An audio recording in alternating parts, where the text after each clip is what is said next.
Sikiliza, unajua kuna watu wengine ambao wanarithi trauma. You inherit traumas. Baba yako anakuja kukuambia, wewe mtoto wa kiume, sio kila kitu unamwambia mkeo. Sio kila kitu.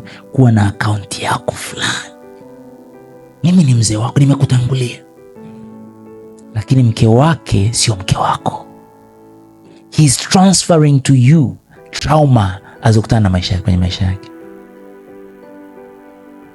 Kuwa na nyumba yako fulani ambayo haijulikani, kwa viwanja nini. These are informations which are not true. You're inheriting trauma from your father. You're inheriting trauma from your mother.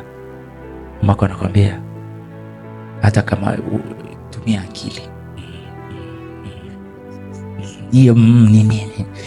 What is the matter? Trauma yake inaanza kwa wrong information. Inaanza ku breed fear. Unakaa na mamako anakuambia jinsi ya kuishi na mmeo. Mmeo ambaye hana tatizo. Unaanza kumuona kwenye lensi ya matatizo. Unaambia wanaume usione mwanzo wamepoa. Ni swala la muda. Ni swala la muda mwanangu. Kwa hiyo umekaa unamvizia mume wako, unajua ni swala nini? La muda. Atabadilika tu huyo.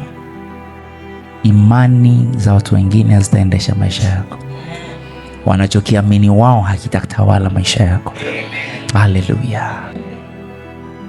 Kuwa na mipaka kwenye masikio yako. Masikio yako ni holy, they are uncommon, precious. You hear things that matter. You hear things that matter. You hear things that matter. Na kwa sababu ya hii kweli, there will be peace in your home. Kutakuwa na amani kwenye ndoa yako. Kutakuwa kuna amani kwenye nyumba yako. Kutakuwa kuna amani kwenye biashara yako. Kutakuwa na kusonga mbele kwenye biashara yako. Amen. Kama maandiko yanasema watu watapoangushwa chini, wewe utasema kuna kuinuliwa juu. You'll have a different song. Utakuwa na wimbo wa tofauti. Utakuwa na ukiri wa tofauti. Inua mikono yako juu, mshukuru Mungu. Talk to God.